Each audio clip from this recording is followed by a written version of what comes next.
tout chat et chien dans la ville de Los Angeles. C'est une des plus grandes villes du monde. Si on vous disait que c'était possible à Paris, qu'est-ce que vous diriez? Papa Noël. Mais c'est faisable. Et comment est-ce que nous l'avons fait? Avec les réseaux sociaux. Parce qu'on a pu mobiliser des gens devant toutes les animaleries de Los Angeles. Il y en avait 101. J'ai fait l'enquête, il y en avait 101. Je suis allée dans chaque animalerie. Non seulement je suis allée dans chaque animalerie, mais je suis allée aussi dans les élevages intensifs. Et j'ai utilisé Nice. J'ai fait faire des cartes qui disaient que j'avais une animalerie à Nice.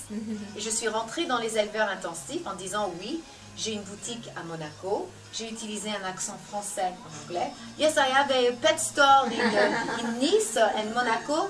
Et je vais acheter 300 animaux par an. Donc, je voudrais voir vos producteurs. J'ai parlé comme ça. Et bien sûr, ils m'ont fait rentrer. Et j'avais ma caméra cachée.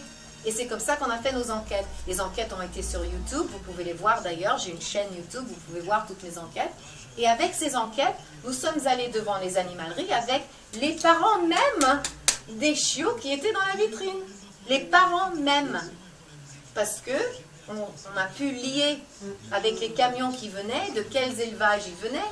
Mais voilà combien c'est efficace ces réseaux, parce qu'avec les enquêtes, on a pu mobiliser les gens. Les gens, ils étaient horrifiés. Mais quoi? Ça, c'est mon animalerie du coin où je vais acheter mes croquettes. Mais non, mais je ne peux pas aller à cette animalerie-là. C'est là où je vais acheter mes croquettes. C'est pas possible. Et oui, c'est possible. Et ces gens-là sont venus nous joindre devant l'animalerie avec les comment on appelle ça? Avec les panneaux. Ils sont tous venus devant 100 animaleries à Los Angeles à des temps différents. Et bien maintenant, aujourd'hui, je suis fière et heureuse de dire que toutes les animaleries de Los Angeles sont illégales. Ils n'ont plus le droit de vendre ces animaux d'élevage intensif. Et encore mieux, et là c'est encore plus drôle, toutes les vitrines sont pleines d'animaux de notre fourrière municipale.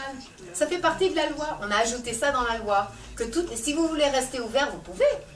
Vous pouvez rester ouvert. Mais vos vitrines, vous allez travailler avec la ville maintenant. Parce que la ville, ça nous coûte 1,5 million pour euthanasier tous ces chiens et chats dans notre fourrière. Donc, on en a marre de payer.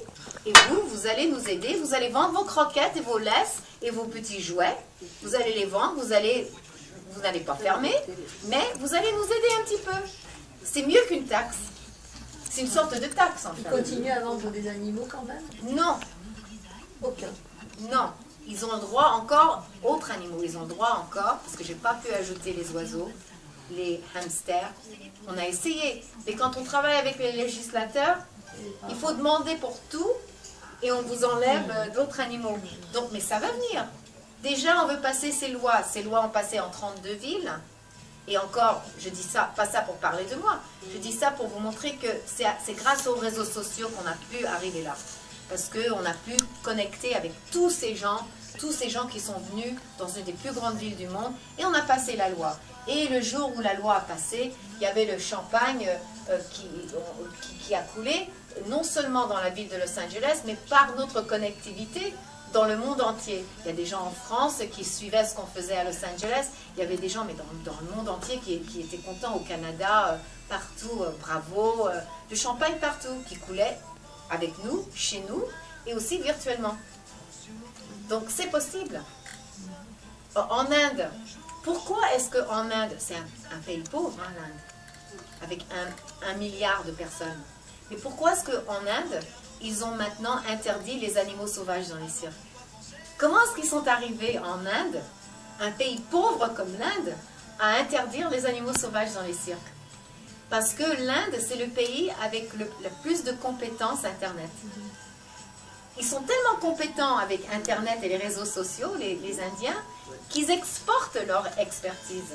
Et c'est grâce aux réseaux sociaux qu'ils ont passé cette loi.